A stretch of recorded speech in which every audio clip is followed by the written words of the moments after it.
Hi students, welcome back to our channel மாணவன் ஆசிரியர். Today இந்த வீடியோவில் நம்ம என்ன பார்க்க போறோம்னு பார்த்தீங்கன்னா 12th ஸ்டாண்டர்ட் மாணவர்களுக்கு செய்முறைகள் தேர்வுகள் குறித்து ஒரு அதிகாரப்பூர்வமான அறிவிப்பு வெளியே இருக்கு. அதாவது பிராக்டிக்கல் எக்ஸாமினேஷன் 2021 அதை பற்றி தான் இந்த வீடியோவில் டீட்டெயிலாக பார்க்க போகிறோம். அதை பார்க்கறதுக்கு முன்னாடி நம்ம சேனலை சப்ஸ்கிரைப் பண்ணிக்கோங்க, கீழே இருக்கிற பெல் ஐக்கானை கிளிக் பண்ணிக்கோங்க. அப்போ தான் நம்ம அப்லோட் பண்ணுற ஒவ்வொரு வீடியோவுமே உங்களுக்கு நோட்டிஃபிகேஷன் வரும். ஸோ இப்போ பார்த்தீங்கன்னா நான் ஆல்ரெடி சொல்லியிருந்தேன், இந்த மாதிரி சிபிஎஸ்சிக்கு பப்ளிக் எக்ஸாமினேஷன் சீக்கிரமாக வைக்க போகிறாங்க, அதே மாதிரி ப்ளஸ் ப்ராக்டிக்கல் எக்ஸாமினேஷனும் சீக்கிரமாக வச்சு முடிக்க போகிறாங்க அப்படிங்கிற மாதிரி சொல்லியிருந்தேன். காரணம் என்னன்னு பார்த்தீங்கன்னா நீட் ஜேஇ போன்ற தேர்வுகள் வர இருக்கிறதுனால மாணவர்கள் சீக்கிரமாக அந்த தேர்வுக்கு தயார்படுத்தணும்னு சொல்லி சிபிஎஸ்சி இந்த முடிவு எடுத்திருக்காங்க அப்படிங்கிற மாதிரி சொல்லியிருந்தேன். ஸோ இது குறித்து பார்த்தீங்கன்னா நான் நிறைய வீடியோவுமே போட்டிருக்கேன், நம்ம சேனலில் நீங்கள் செக் பண்ணி பார்த்துக்கோங்க. ஸோ ஆல்ரெடி பார்த்தீங்கன்னா சிபிஎஸ்சியோட செயலாளர் என்ன சொல்லியிருந்தாருன்னா, பப்ளிக் எக்ஸாமினேஷன் கேன்சல் பண்ணுறது குறித்து எந்த ஒரு எண்ணமும் எங்களுக்கு கிடையாது, கண்டிப்பாக பப்ளிக் எக்ஸாமினேஷன் நாங்கள் நடத்துவோம்னு சொல்லி சிபிஎஸ்சியோட செயலாளர் 10th 12th கண்டிப்பாக பப்ளிக் எக்ஸாமினேஷன் 2021 இருக்குது அப்படிங்கிற மாதிரி சொல்லியிருந்தாரு. அது மட்டும் இல்லாமல் பள்ளிகள் திறக்கப்படாமல் இருந்தாலுமே நாங்கள் ஆன்லைன் மூலமாக ஸ்டூடெண்ட்ஸ்க்கு டீச் பண்ணிட்டு தான் இருக்கோம், அதனால் கண்டிப்பாக நாங்கள் பப்ளிக் எக்ஸாமினேஷன் கண்டக்ட் பண்ணுவோம் அப்படிங்கிற மாதிரி அவர் சொல்லியிருந்தாரு. ஸோ இது எல்லா மீடியா சேனல்ஸுமே சொல்லியிருந்தாங்க. ஸோ இதை பற்றி பார்த்தீங்கன்னா ஒரு தெளிவான ஒரு செய்தித்தாள்மை கூட இன்னைக்கு வெளியானது. இதில் என்ன சொல்லியிருக்காங்கன்னா, 10, 12ஆம் வகுப்புக்கான பொதுத் தேர்வுகள் நடப்பது உறுதி, சிபிஎஸ்இ அறிவிப்பு.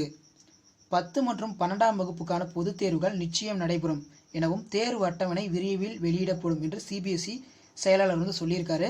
ஸோ இதில் மெயினாக அவர் என்ன சொல்லியிருக்காருன்னா, ஆன்லைன் வகுப்புகள் மூலமாக நாங்கள் டீச் பண்ணிட்டு தான் இருக்கோம். அதாவது இந்த கொரோனா பேண்டமிக் சுச்சுவேஷன் காரணமாக ஒரு 30% சிலபஸ் பார்த்தீங்கன்னா ரெடியூஸ் பண்ணிட்டாங்க. 100% சிலபஸில் 30% சிலபஸ் ரெடியூஸ் பண்ணிட்டாங்க. ரெடியூஸ் பண்ணிட்டு ஆன்லைன் மூலமாக 12th 10th ஸ்டூடெண்ட்ஸ்க்கு பார்த்தீங்கன்னா கிளாஸ் நடந்துட்டுருக்கு. ஸோ அதனால் பப்ளிக் எக்ஸாமினேஷனை கேன்சல் பண்ணுறது குறித்து எங்களுக்கு எந்த ஒரு ஐடியாவும் கிடையாது, கண்டிப்பாக நாங்கள் பப்ளிக் எக்ஸாமினேஷன் கண்டக்ட் பண்ணுவோம் அப்படிங்கிற மாதிரி சொல்லியிருந்தாரு. கடந்த மார்ச் மாதம் இறுதியில் கொரோனா தாக்கம் காரணமாக நாடு முழுவதும் பள்ளிகள் மூடப்பட்டன. அதே மாதிரி தேர்வுகளும் பார்த்தீங்கன்னா சில தேர்வுகள் ரத்தும் செய்யப்பட்டது. நடப்பு கல்வியாண்டில் தொடங்கியதிலிருந்து ஆன்லைன் மூலம் பாடங்கள் நடத்தப்பட்டு வருகின்றன. கடந்த மாதம் சில மாநிலங்களில் உயர் வகுப்புகள் மட்டும் பள்ளிகள் திறக்கப்பட்டன. தமிழ்நாட்டில் கடந்த 16ஆம் தேதி பள்ளிகள் திறக்கப்பட இருந்தன. ஆனால் பெற்றோர்கள் எதிர்ப்பு காரணமாக பள்ளிகள் திறப்பு தள்ளி வைக்கப்பட்டது. அது மட்டும் இல்லாமல் இந்த CBSE 10th 12th public examination cancel பண்ணணும்னு சொல்லி பெற்றோர்கள் மாணவர்களும் கோரிக்கை வச்சிருந்தாங்க. ஸோ அதுக்கு என்ன சொல்லியிருக்காருன்னு பாருங்க. சிபிஎஸ்இ 10 மற்றும் 12ஆம் வகுப்புக்கான பொதுத் தேர்வுகளை பிப்ரவரி மார்ச் மாத வாக்கில் நடைபெறுவது வழக்கம். ஆனால் கொரோனா அச்சுறுத்தல் காரணமாக இந்த தேர்வுகளை ரத்து செய்ய வேண்டும் அல்லது மே மாதத்துக்கு தள்ளி வைக்க வேண்டும் அப்படின்னு பேரண்ட்ஸ் பார்த்தீங்கன்னா ஒரு ரெக்கமெண்ட் கொடுத்துருந்தாங்க. எப்போவுமே சிபிஎஸ்சி எக்ஸாமினேஷன் எப்போ கண்டக்ட் பண்ணுவாங்கன்னா, ஒன்று பிப்ரவரி அப்படி இல்லைனா மார்ச்சில் கண்டக்ட் பண்ணுவாங்க. ஸோ இந்த கொரோனா பேண்டமிக் சுச்சுவேஷன் காரணமாக தேர்வுகளை ரத்து செய்ய வேண்டும், அப்படி இல்லைனா மே மாதத்துக்கு பப்ளிக் எக்ஸாமினேஷன் போஸ்ட்பேன் பண்ணணும் அப்படிங்கிற மாதிரி ரிக்வஸ்ட் வச்சுருந்தாங்க. பல்வேறு தரப்பினரும் பார்த்தீங்கன்னா கோரிக்கையுமே வச்சுருந்தாங்க. ஸோ இந்த நிலையில் பொதுத் தேர்வு நிச்சயம் நடைபெறும் என்று சிபிஎஸ்சி பார்த்தீங்கன்னா அதிரடியாக சொல்லியிருக்காங்க. விரைவில் அறிவிப்பு வெளியாகும். இது குறித்து புதிய கல்விக் கொள்கை பள்ளிகளின் பிரகாசமான எதிர்காலம் என்ற தலைப்பில் ஒரு கருத்தரங்கு நடந்தது. அந்த கருத்தரங்கில் கலந்துக்கிட்ட சிபிஎஸ்சியோட செயலாளர் அனுராக் அவர் என்ன சொல்லியிருக்காங்கன்னா, சிபிஎஸ்இ 10 மற்றும் 12ஆம் வகுப்பு பொதுத் தேர்வுகள் நிச்சயமாக நடைபெறும், தேர்வு அட்டவணை விரைவில் வெளியிடப்படும். அதாவது இந்த பப்ளிக் எக்ஸாமினேஷனுக்கான அந்த டைம் டேபிளையுமே நாங்கள் சீக்கிரமாக ரிலீஸ் பண்ண போகிறோம் அப்படிங்கிற மாதிரி சொல்லியிருந்தாரு. தேர்வை எப்படி நடத்தலாம் என்று திட்டமிட்டு வகுத்து வருகிறோம், அதை விரைவில் அறிவிப்போம். இப்போ இந்த தேர்வுகளை எப்படி நடத்தலாம்னு சொல்லி ஆலோசிச்சுட்டு இருக்காங்க, சரிங்களா? ஸோ ஆல்ரெடி மத்திய பிரதேசத்தில் என்ன பண்ணிட்டு இருக்காங்கன்னா, ஆன்லைன் மூலமாக பப்ளிக் எக்ஸாமினேஷன் இல்லை, half yearly quarterly examination conduct பண்ணிட்டு இருக்காங்க. ஸோ இப்போ வரைக்குமே பார்த்தீங்கன்னா அந்த எக்ஸாமினேஷனுக்கான ப்ராசஸ்மே போயிட்டு இருக்கு. ஆன்லைன் மூலமாக revision test, half yearly test பார்த்தீங்கன்னா கண்டக்ட் பண்ணிட்டு இருக்காங்க 10th 12th. ஸோ இங்கே சிபிஎஸ்சி என்ன சொல்லியிருக்காங்கன்னா, இந்த 10 மற்றும் 12ஆம் வகுப்பு பொதுத் தேர்வுகள் நடத்துவது குறித்து முக்கியமாக நாங்கள் ஆலோசிச்சுட்டு இருக்கோம், எந்த முறையில் நடத்தலாம். ஸோ மேக்ஸிமம் பார்த்தீங்கன்னா ஆன்லைன்லையும் இருக்கலாம், இல்லைனா ஆஃப்லைன்லையும் இருக்கலாம், சரிங்களா? ஸோ இது சொல்லியிருக்காங்க. அதே மாதிரி நிறைய ஸ்டூடெண்ட்ஸ் என்ன கேட்டிருந்தீங்கன்னா, பப்ளிக் எக்ஸாமினேஷன் எப்போ இருக்கும் அப்படிங்கிற மாதிரி கேட்டிருந்தீங்க. எனக்கு தெரிஞ்சு பப்ளிக் எக்ஸாமினேஷன் கண்டிப்பாக மார்ச்சில் கண்டக்ட் பண்ணுறதுக்கு வாய்ப்பு இருக்குது. ஸோ அது மட்டும் இல்லாமல் வழக்கம் போல் நேரடியான தேர்வாக பிப்ரவரி மார்ச் மாதம் பொதுத் தேர்வு நடக்குமா அல்லது தள்ளி வைக்கப்படுமா என்பது குறித்து சிபிஎஸ்சி செயலாளர் வந்து எதுவுமே சொல்லலை. அதாவது வழக்கமான நேரடி அதாவது ஆன்லைன் எக்ஸாமினேஷனாக இருக்குமா, இல்லை பிப்ரவரி மார்ச் மாதம் வந்து பொதுத் தேர்வுகள் வந்து நடக்குமா, இல்லைனா தள்ளி வைப்பாங்களா மே மாதத்துக்கு. ஸோ அதுக்கு வந்து பார்த்திங்கன்னா அவர் எந்த ஒரு பதிலுமே வந்து சொல்லலை. ஸோ இதில் நம்ம பார்த்திங்கன்னா ஒன்று ஆன்லைன் அப்படின்னா ஆஃப்லைன் மூலம் எக்ஸாமினேஷன் வந்து கண்டக்ட் பண்ணுறதுக்கு வந்து வாய்ப்பு இருக்குது. ஸோ இதெல்லாம் வந்து பார்த்திங்கன்னா ஆல்ரெடி எங்களுக்கே தெரியும் நீங்கள் சொல்லிங்க. இப்போ வந்து பார்த்திங்கன்னா ப்ராக்டிக்கல் எக்ஸாமினேஷன் குறித்து சிபிஎஸ்சி வந்து ஒரு முக்கியமான அறிவிப்பு கொடுத்துருக்காங்க. அதான் வந்து ரொம்ப ரொம்ப முக்கியம். என்ன சொல்லியிருக்காங்கன்னா, சிபிஎஸ்சி +2 செய்முறை தேர்வுகள் அறிவிப்பு. சிபிஎஸ்சி 12ஆம் வகுப்புக்கான செய்முறை தேர்வுகள் அறிவிக்கப்பட்டுள்ளது. நடப்பு கல்வியாண்டுக்கான சிபிஎஸ்சி பொதுத் தேர்வுகள் கண்டிப்பாக நடத்தப்படும் என்று நேற்றே வந்து பார்த்திங்கன்னா சிபிஎஸ்சி சைட்லேருந்து சொல்லியிருந்தாங்க. கண்டிப்பாக வந்து நாங்கள் பப்ளிக் எக்ஸாமினேஷன் வந்து கண்டக்ட் பண்ணுவோம் அப்படின்னு. ஸோ இன்னைக்கு வந்து பார்த்திங்கன்னா இந்த நிலையில் சிபிஎஸ்சி 12ஆம் வகுப்பு செயல்முறை தேர்வுக்கான தேர்வு தேதிகளை வந்து அறிவிச்சிருக்கு.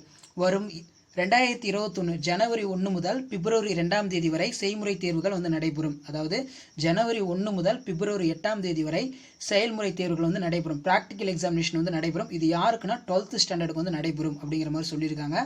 அந்த நெக்ஸ்ட் வந்து பார்த்தீங்கன்னா இத்தேர்வுகளை நடத்துவது தொடர்பாக வழிகாட்டு நெறிமுறைகளை சிபிஎஸ்சி வந்து ரிலீஸ் பண்ணியிருக்காங்க. அதன்படி ஒவ்வொரு பள்ளிக்கும் செயல்முறை தேர்வு தேதிகள் தனித்தனியாக வந்து அனுப்பப்படும். இப்போ எல்லா ஸ்கூலுக்குமே வந்து ஒரே நேரத்தில் வந்து இந்த ப்ராக்டிக்கல் எக்ஸாமினேஷன் வந்து வைக்க மாட்டாங்க. ஒவ்வொரு ஸ்கூலுக்குமே வந்து பார்த்திங்கன்னா தனித்தனியாக வந்து அந்த டைம் டேபிள் வந்து கொடுப்பாங்க. எப்போலேருந்து எப்போ வந்து பப்ளிக் ப்ராக்டிக்கல் எக்ஸாமினேஷன் வந்து கண்டக்ட் பண்ணலாம் அப்படின்னு. அது நெக்ஸ்ட்டு இதற்கு முன்பு நடந்தது போலவே தற்போதும் செய்முறை தேர்வுகள் மற்றும் வெளித்தேர்வார்கள் இருப்பார்கள்.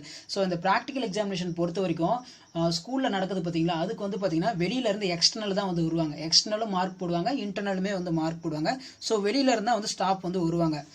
அண்ட் நெக்ஸ்ட் வந்து என்ன சொல்லியிருக்காங்கன்னா, சிபிஎஸ்சி நியமனம் செய்ய வெளித்தேர்வுகளை கொண்டே செய்முறை தேர்வை பள்ளிகள் நடத்த வேண்டும். அதாவது சிபிஎஸ்சி மூலமாக யாரை வந்து அப்பாயின்மெண்ட் பண்ணுறாங்களோ அந்த ஸ்டாஃப்ஸை வச்சு தான் வந்து ப்ராக்டிக்கல் எக்ஸாமினேஷன் வந்து கண்டிப்பாக கண்டக்ட் பண்ணணும் அப்படிங்கிற மாதிரி சொல்லியிருக்காங்க. நெக்ஸ்ட் வந்து பார்த்தீங்கன்னா சிபிஎஸ்சி சார்பாக ஒரு பார்வையாளர் நியமிக்கப்படுவார். அவர்தான் செய்முறை தேர்வு மற்றும் திட்ட மதிப்பீட்டை மேற்பார்வையிடுவார். ஒவ்வொரு பள்ளிகளிலும் இது தனித்தனியாக நடைபெறும். அதாவது இந்த சிபிஎஸ்சி வந்து என்ன பண்ணியிருக்காங்கன்னா, இந்த ப்ராக்டிக்கல் எக்ஸாமினேஷன் கண்டக்ட் பண்ணுறதுக்கு முன்னாடி திட்ட மதிப்பீடை கொடுக்கறதுக்கு ஒரு மேற்பார்வையாளர் சூப்பர்வைசர் மாதிரி ஒருத்தவங்க வந்து நியமிப்பாங்க. ஒவ்வொரு பள்ளிகளிலுமே இது வந்து தனித்தனியாக வந்து நடைபெறும். இந்த ப்ராசஸ் எல்லாமே பார்த்தீங்கன்னா சிபிஎஸ்சியில் வந்து நடைபெறும். அண்ட் நெக்ஸ்ட் பார்த்தீங்கன்னா சிபிஎஸ்சி அளிக்கும் செயலிலும் செய்முறை தேர்வு நடக்கும் புகைப்படங்களையும் அனுப்ப வேண்டும். தேர்வில் பங்கேற்கும் மாணவ மாணவிகளை தொகுதி வாரியாக புகைப்படம் எடுத்து பதிவேற்ற வேண்டும். ஸோ இந்த எக்ஸாமினேஷன் நடக்குது பார்த்தீங்களா, ஆஃப்லைனில் ப்ராக்டிக்கல் எக்ஸாமினேஷன் வந்து நடக்குதுன்னு பார்த்தீங்களா, அப்போ நடக்கும்போது ஸ்டூடெண்ட்ஸ் அந்த டெமான்ஸ்ட்ரேட் பண்ணுவாங்க. ஸோ அதை செஞ்சு காட்டும்போது அவங்களுடைய புகைப்படங்களை எடுத்து அனுப்பணும் தொகுதி வாரியா அப்படிங்கிற மாதிரி மென்ஷன் பண்ணியிருக்காங்க. இந்த குழு புகைப்படத்தில் உள்ள வெளித்தேர்வாளர்கள் மற்றும் குறிப்பிட்ட பார்வையாளர்களும் இருக்க வேண்டியது அவசியம். மேலும் புகைப்படத்தில் உள்ள அனைவருடைய முகங்களும் தெளிவாக தெரிய வேண்டும். ஸோ இதான் வந்து பார்த்தீங்கன்னா கைட்லைன்ஸ் வந்து கொடுத்துருக்காங்க. ஸோ அப்போ நீங்கள் சிபிஎஸ்சி ஸ்டூடெண்ட்ஸ் வந்து நீங்கள் நல்லா தெரிஞ்சுக்கோங்க. இப்போ ப்ராக்டிக்கல் எக்ஸாமினேஷனுக்கான டைம் டேபிளுமே வந்து பார்த்தீங்கன்னா சிபிஎஸ்சி வந்து சொல்லிட்டாங்க. ஜனவரி 1லேருந்து பிப்ரவரி 8ஆம் தேதி வரையும் ப்ராக்டிக்கல் எக்ஸாமினேஷன் வந்து நடக்கும்னு சொல்லிட்டாங்க. ஸோ நான் ஆல்ரெடி என்ன சொல்லியிருந்தேன்னா, சிபிஎஸ்சிக்கு வந்து கண்டிப்பாக அந்த மாதிரி பப்ளிக் எக்ஸாமினேஷன் வந்து கண்டக்ட் பண்ணுவாங்கன்னு சொல்லியிருக்காங்க அப்படின்னு சொல்லியிருந்தேன். ப்ராக்டிக்கல் எக்ஸாமினேஷன் சீக்கிரமாக கண்டக்ட் பண்ணுவாங்கன்னு சொல்லியிருந்தேன். அதே மாதிரி பார்த்தீங்கன்னா இப்போ டைம் டேபிளுமே வந்துருச்சு. ஸோ அதனால் சிபிஎஸ்சி பொறுத்த வரைக்கும் ஆல்ரெடி 30% ரெடியூஸ் பண்ண அந்த சிலபஸ் வந்து கொடுத்துட்டாங்க. உங்களுக்கு மாடல் கொஸ்டின் பேப்பர் பப்ளிக் எக்ஸாமினேஷனுக்கு இப்படி தான் வரும்னு சொல்லி அதை வந்து அவங்களோட அஃபிஷியல் வெப்சைட்லையுமே வந்து அப்டேட் பண்ணிட்டாங்க. சரிங்களா? சரி, நீங்கள் வந்து உங்கள் எக்ஸாமினேஷனுக்கு வந்து ப்ரிப்பேர் ஆக ஆரம்பிச்சுக்கோங்க. இப்போதைக்கு வந்து அந்த குறைக்கப்பட்ட அந்த ப்ராக்டிக்கல் இருக்குல்ல, ப்ராக்டிக்கலுமே வந்து பார்த்தீங்கன்னா உங்கள் வெப்சைட்டில் இருக்குது. அதை டவுன்லோட் பண்ணி என்னென்ன ப்ராக்டிக்கல் வந்து பண்ணணும்னு சொல்லி பார்த்து வச்சுக்கோங்க. வேறு ஏதாவது நான் அப்டேட் தெரிஞ்சால் கண்டிப்பாக அப்டேட் பண்ணுறேன். தேங்க்யூ.